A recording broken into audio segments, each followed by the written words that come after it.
All right, everybody. Welcome back to the Zach and Sully podcast. It's another day in the life of the two of us. I'm Zach over in Lee, Mass. Is Sully. I'm Sully in Lee, Mass. He's Zach in Columbus, Ohio.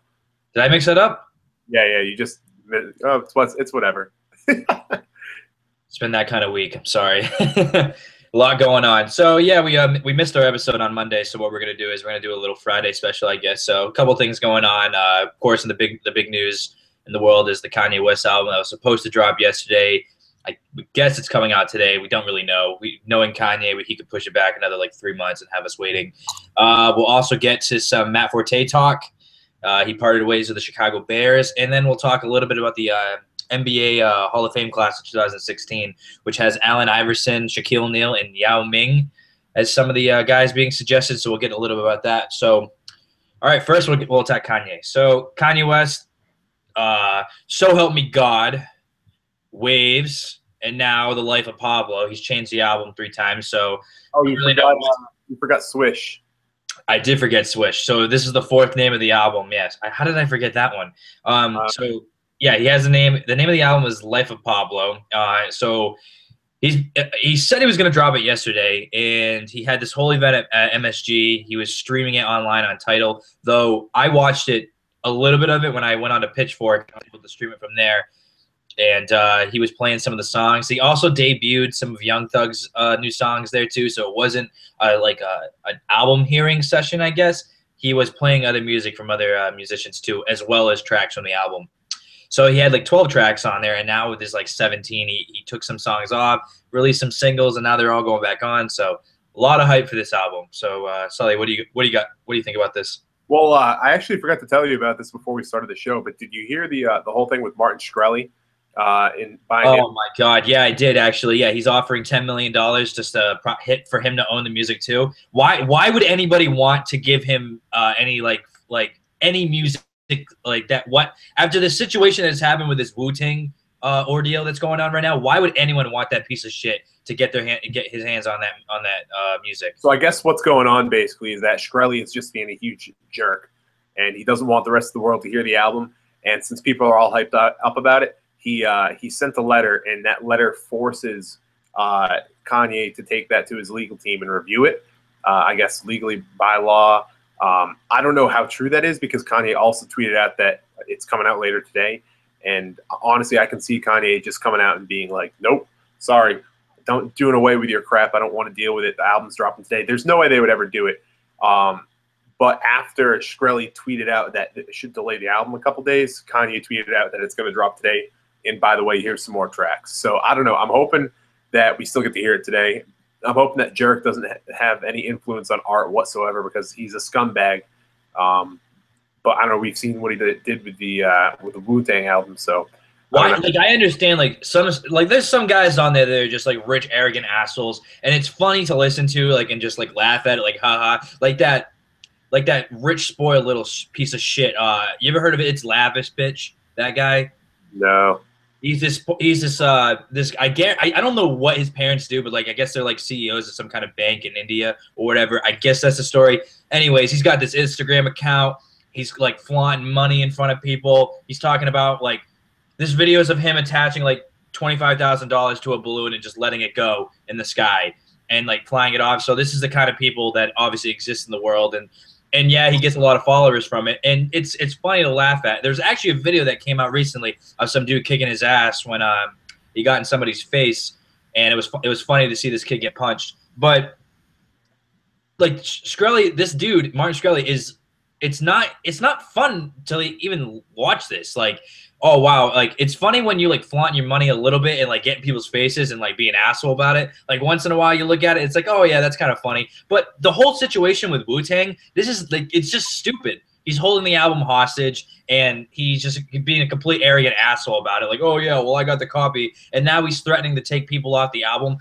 I feel like this is the same situation that's going to happen if Kanye would do something like that. He'll go and post this ridiculous crap about what he wants and how he's gonna brag about how he has the album, and then Kanye will get pissed, and then some other guy featured on the album will get pissed, and then they'll start arguing with each other, and then he'll start threatening people, and it has a mess written all over it. Kanye would never ever do that, because Kanye's too much of an artist not want, and he's too much, honestly, of a narcissist to not want his stuff to be shared with the entire world. There's no way, especially if this album is as good as A, Kanye says, and B, everyone who's heard it says, there's no way Kanye would want this just to be heard by one person. You know what I mean? He would want this to be shared with the world so he could brag about it, because he's that much of a narcissist. He's that much, but he's an artist. He would never stand for that. Kanye doesn't need the money from this. He doesn't need that $10 million. He's going to make that on album sales easily, first of all. Second of all, whatever he doesn't make will make up for in touring. Moving on to the album itself, though, real quick. I was about to say let's not talk about that piece of shit. Well, let's actually talk about the music. Actually, what piece of shit? They're both pieces of shit, but we'll get to that later on. Kid Cudi, Rihanna, Future, The Weeknd, Chance the Rapper. That is shocking to me. That is shocking that Kid Cudi is on this album. Really?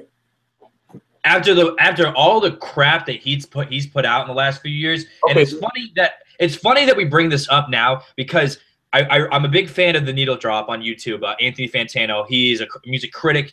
He does great reviews. Yeah, I don't always agree with everything he says, but he always makes good points. And he said something very important about Kid Cudi. And he's not a Kid Cudi fan at all, but what he said was, in order for him to stay relevant, keep his friends close. And he's right. He's lucky. He's kept his close friends that are a lot more talented than he is. It's gone to show over the last few years. I don't understand how the way his career has gone the last 3 or 4 years, for him to get featured on an album with this much hype is mind-boggling to me. After the absolute trash he put out in December, I still cannot believe that Kanye was like, yeah, it's okay, man. You can come on and be featured on my album.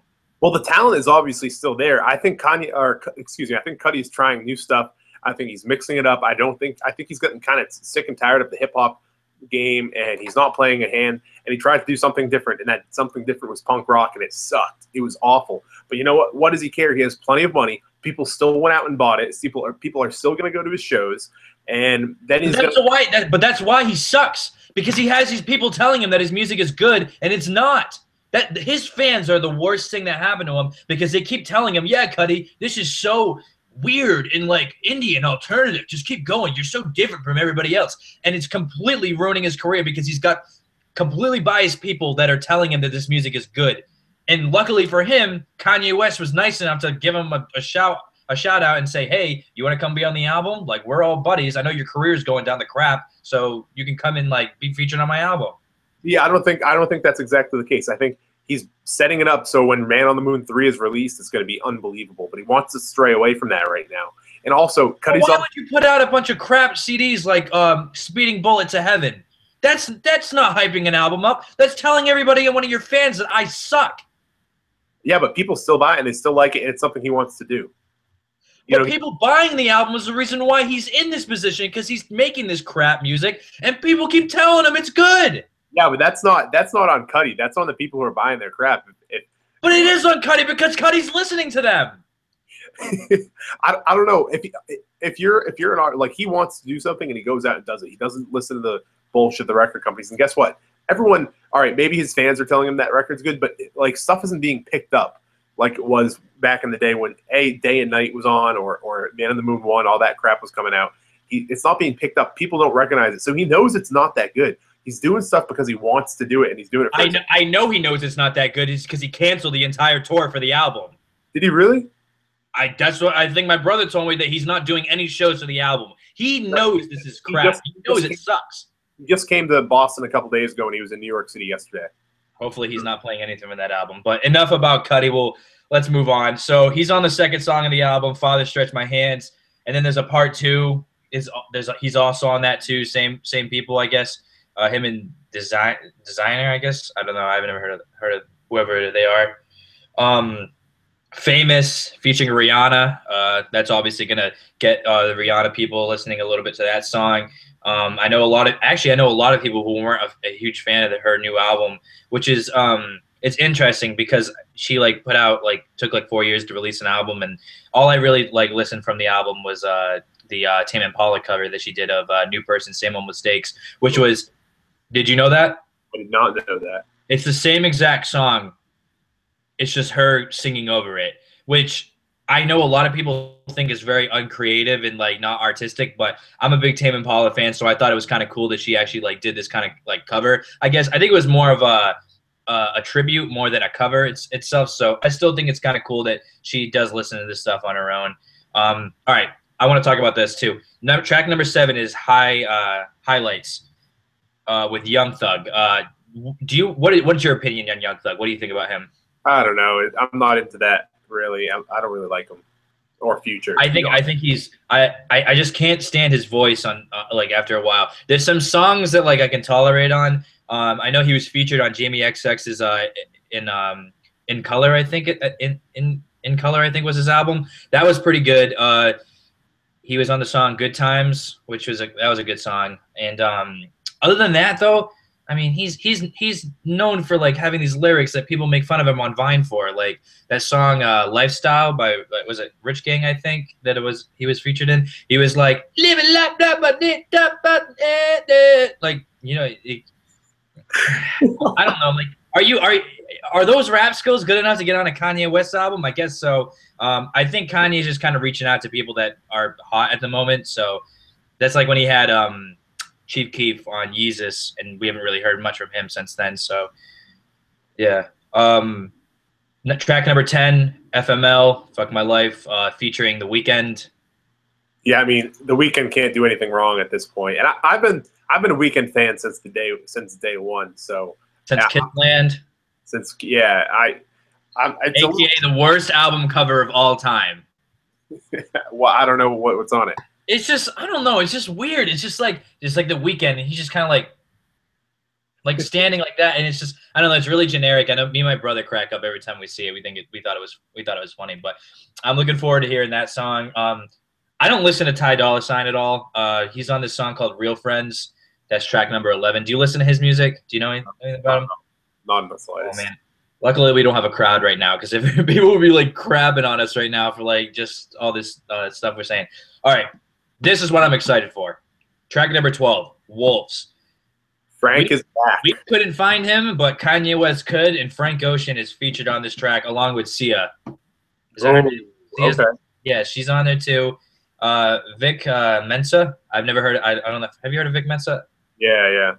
I might have actually heard of him. If I heard some songs by him, I probably remember. But I'm really looking forward to that.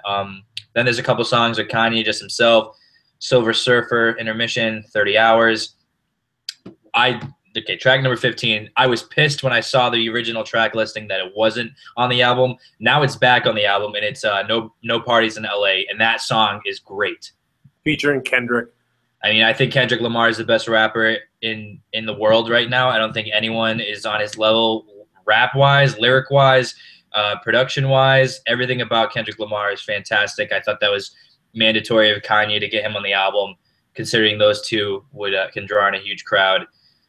That song is really good. You should check that one out. We haven't heard, just to anyone who's listening, we haven't listened to the album yet because it hasn't come out. So when we get a chance, I'm going to write a blog post about it, just what songs I like and give it a score or whatever. So we'll do that.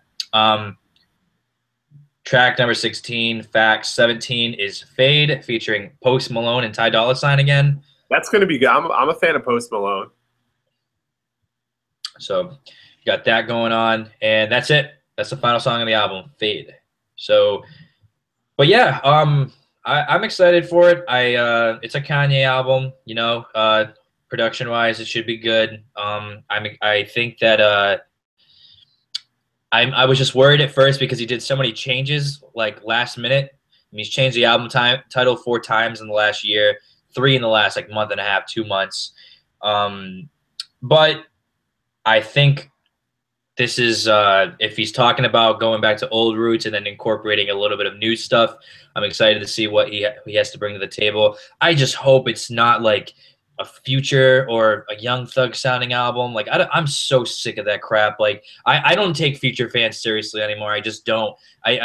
You know, it was funny and it was like kind of like cool to see a little bit when he did that thing with Drake, and it's kind of fun to listen to before you go out, but never in a million years would I sit down on my own and listen to a Future album. I'm sorry. Yeah. Not good. Drake is a fantastic rapper, and he makes Drake sound generic. I think that song Jumpman is awful. I do not like it at all. Well, it's like yeah, but like it's funny too because you got guys like Drake who do these kind of songs, but they're totally capable of other music, and that's what's pathetic about the world right now, especially in pop, is because you got artists like Rihanna who are listening to Tame Impala. You got freaking artists like even Adele and all them on the side. They listen to indie stuff that's not worldwide popular as the stuff that they put out. And I'm not trashing Adele or any of those people, but Rihanna's song Work with Drake, that song is awful.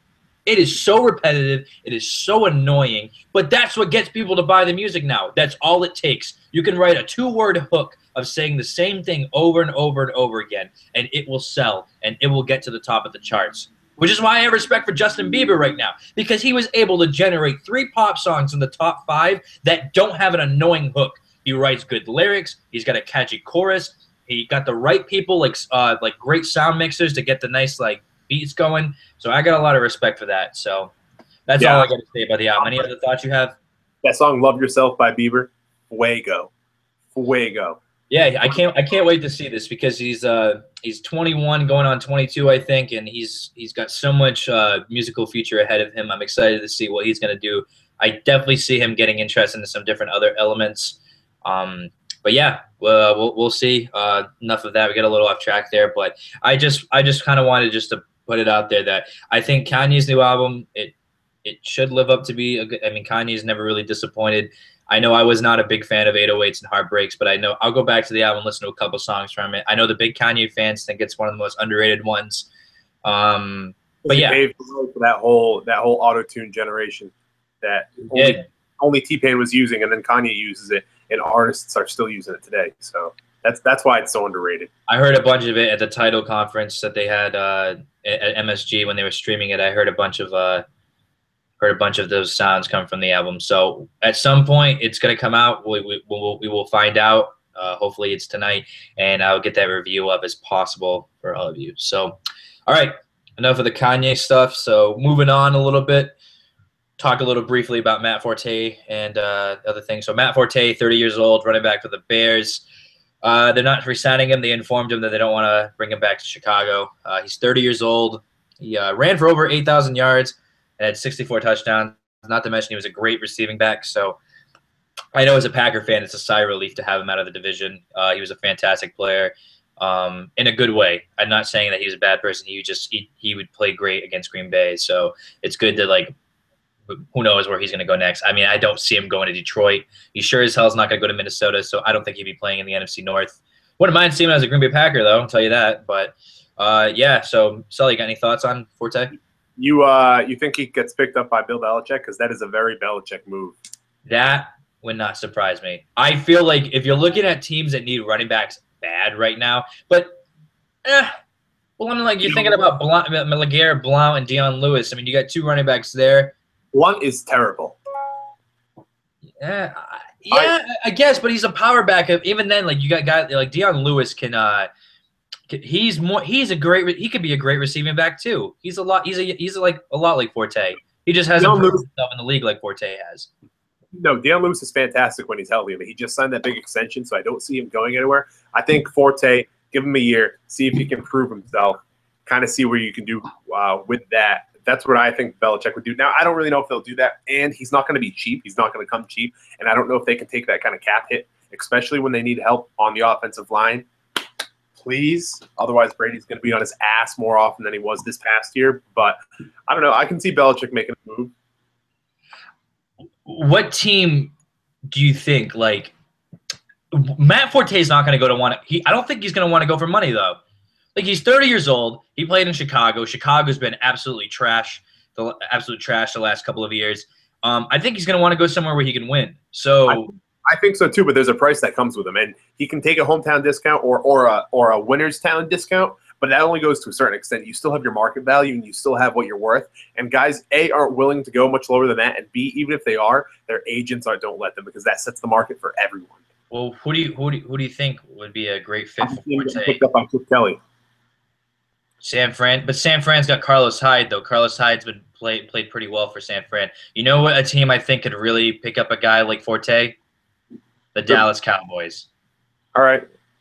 I And the can see reason why I say Dallas is because Joseph Randle, that situation is just out of control. He can't stay. He can't stay out of trouble. You could obviously tell that DeMarco Murray was a guy that took a lot of pressure off Romo and allowed to set up the pass because he had a great year. And Dallas's offensive line is great. Dallas has got weapons on the team that at least weapons on the team that could provide them with a shot to get back to the playoffs. I just think that we're mauled with injuries this year. I still don't think Dallas is like right now a threat to like challenge some of the top tier of the NFC. I would say if they had a good running attack, they would be. But bringing in a guy like Forte, I think would be something that Dallas really should consider. Because not only is Forte a great running back for the run, he can set up, he can drop out in the backfield too and catch passes. I think he's a better receiving back than he is rushing. And that's saying something because he's a great all-around back. So I could definitely see Dallas as a landing spot. Or, like you said, San Francisco could be another one too. You think he stays in the NFC? Well, who from the AFC would he go to? That's like a team that like challenge. Like look at the teams with running backs. You got New England. I already mentioned them. Denver's got C.J. Anderson, and yeah, he didn't have like a fantastic year, but I don't know how much they mixed that up. I don't even know how much cap room Denver's going to have because they're going to be their defensive guys are going to be wanting a lot of money after these couple of years. And you saw how it was with Seattle. The guys in the defense make stud moves. Great point. Another landing spot. Marshawn Lynch is gone. We haven't even talked about that. I wasn't even thinking about that. Holy crap. Yeah, so Seattle or Dallas. I don't see how he goes to the AFC. I think there's too many teams that are playoff contenders in the NFC that could really use a running back right now with Dallas and Seattle. I think one of those two teams will pick him up. I pray to God he doesn't go to Seattle because I can't stand them. So I can't stand Dallas either. I hate them both. So I think it would suck either way. But I think one of those teams will make a run for the money to pick up Forte. Yeah, I just don't want him to go to Dallas because Tyler won't shut up. Yeah, that's true. I love seeing him miserable. I love seeing him cry.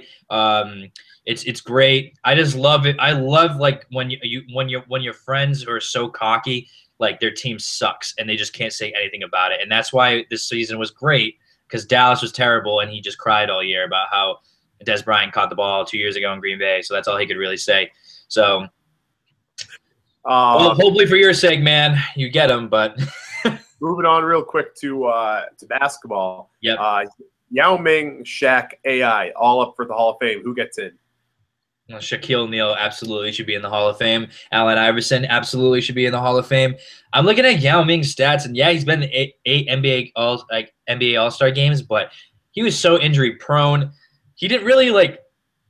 When he was on Houston, the Rockets never were like a team in the playoffs or like, oh, the Rockets are here. This is going to be a tough series. You know, he never had that demeanor in the playoffs where it was like an impact player. And that means so much in the NBA, especially on voting, is how people play in the postseason. And also if they win a championship. Allen Iverson's a different case. Allen Iverson took a crappy Philadelphia team and was able to carry that team to the NBA Finals. Unfortunately, he ran into a brick wall that was the LA Lakers with Kobe Bryant, Shaquille O'Neal, Rick Fox, and who's the other guy?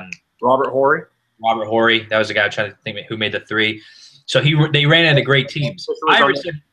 Iverson was a great basketball player. He will get in. Shaq will get in. Yao Ming, he might get in just because the NBA All-Star votes. But is he going to go down as one of the best like centers as his time? I don't think so. Too many injuries. Too banged up. He's only 35 right now. He's going to be the best would-have, could-have, should-have in the NBA history. And you remember who his go-to man was on those Houston Rocket teams? McGrady. Tracy McGrady, baby. T-Mac. Let's go. Let's go. He was my favorite. Even Tracy McGrady, like he was never a guy that I ever like remember being like a guy in the playoffs, and that means a lot to like when you talk about some of the best of all time. You need to you think about when they delivered on like when they delivered when it mattered most. And McGrady, I'm not taking anything away from McGrady. McGrady was a great ball player, but I just think Yao Ming, he doesn't really strike me as this guy who Hall of Fame. He was a big deal when he came over here because he was tall and he was dominant. But do you think a lot of the time that he made the All-Star team just because of his popularity, not really what he accomplished in the NBA? No, that's absolutely part of the case. But he averaged 19 points per game, 2 blocks, and 10 rebounds. So the stats are kind of there, and that was an injury-riddled second half of his career, you know? Yeah, I get that, but I don't know. I guess I think it's more of I just remember him being injured all the time, and that's where I kind of draw the line for players because you can be a great player, you can be all hyped up and everything, but to me it really depends how a player does in the postseason, and you can compare it to football. Look at Dan Fouts. He had statistically he is one of the best quarterbacks ever, but he didn't win in the playoffs. He never got to the Super Bowl, and that's what people remember about you. Look at Dan Marino too. Dan Marino really every single year is considered like I think he's considered less and less as one of the best of all time. Is because you got a guy like Drew Brees and Tom Brady and Peyton Manning who have recreated his stats that he was known for because people didn't throw the ball as much as Dan Marino did. But now that people have these seasons, these 4,000, 5,000 yard seasons like Dan Marino had, because he didn't win a championship, no one gives a crap anymore. Yeah, I think that's a little bit skewed though because we are living right now in the best generation of football that's ever been played, ever. Period. You cannot argue that. This is the generation right now. You know, hockey. It was probably like when we were younger, like late '80s, early '90s. Basketball, you could probably say the same thing. Basketball's Baseball, right now is the best I've ever seen in basketball. I disagree. Really, I don't absolutely not. You have Michael Jordan, Isaiah Thomas, and all them. Right now, the NBA there is like an all-star in every single team that would probably is just as good as the late '80s, early '90s. And I know Michael Jordan is like that guy. You got a guy like LeBron James who's going to go down as one of the best. Steph Curry is right now the best three-point shooter I have ever seen. His statistically, the last 2 years doesn't compare to anything that's ever been done in the NBA.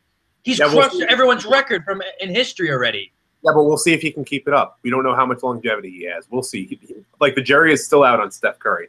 He showed me a lot, but I'm not going to go ahead and write him off. I'm not going to put him up there with Charles Barkley and with Patrick Ewing and all those guys. I'm not going to do that. I'm saying the talent in the NBA right now, I think, is just as good as it was in the late '80s, early '90s. Maybe a little bit better.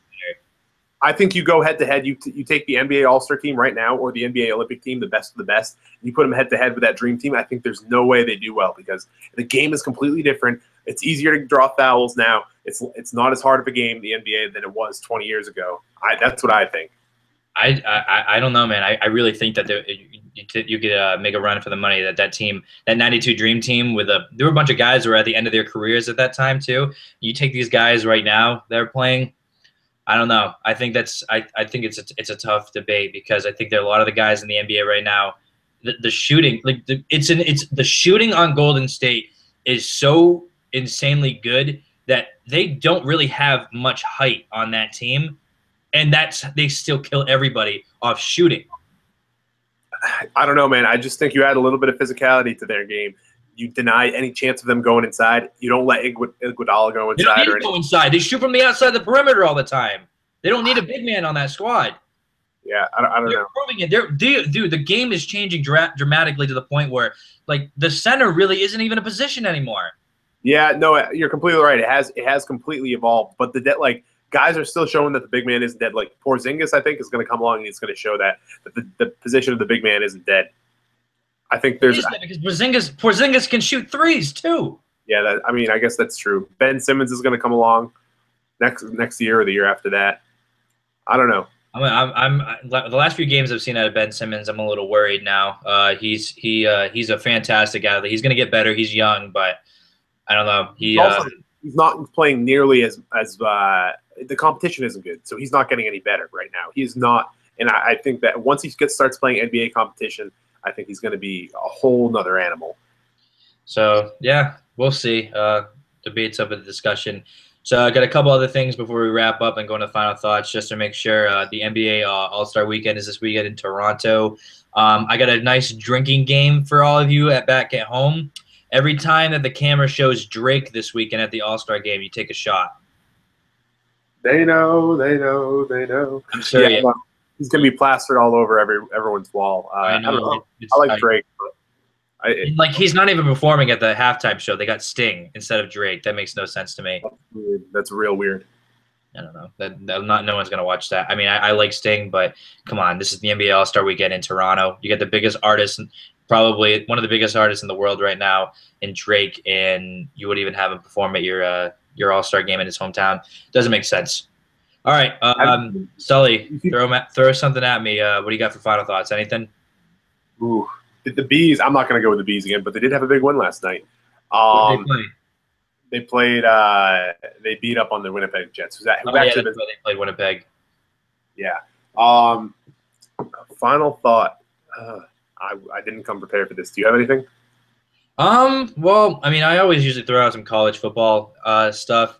Usually can end with Jim Harbaugh because there's a freaking news story coming out of him every single time. But actually, one of my final thoughts is this: if you guys get a chance to watch it, I was watching CNN today with my roommate Brian, and there's these guys going on tour as fake Donald Trump and fake Bernie Sanders, and this is one of the best Donald Trump and Bernie Sanders impressions I've ever seen. This guy's done the best Donald Trump I've ever seen in my life. He is better than Daryl Hammond from SNL. He's that good. And I suggest you guys go look that up. Got some funny stuff. I'm not a supporter of either one of those guys.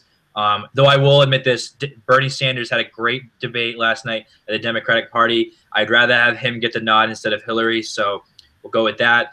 But if you guys get a shot, check it out. Some funny stuff. So going to wrap it up there. I'm stuck. I guess my final thought is you have something now? Yeah, I guess I'm just glad I don't have to vote yet. You know, if I was in New Hampshire, I would have already had to vote. I'm really glad I don't because I have no idea who I'm voting for, except IDK, not Trump, though. That's what I would write in right now. I am not voting for Trump, and I'm sure as hell not voting for Hillary Clinton. But I will decide in the next few months what happens.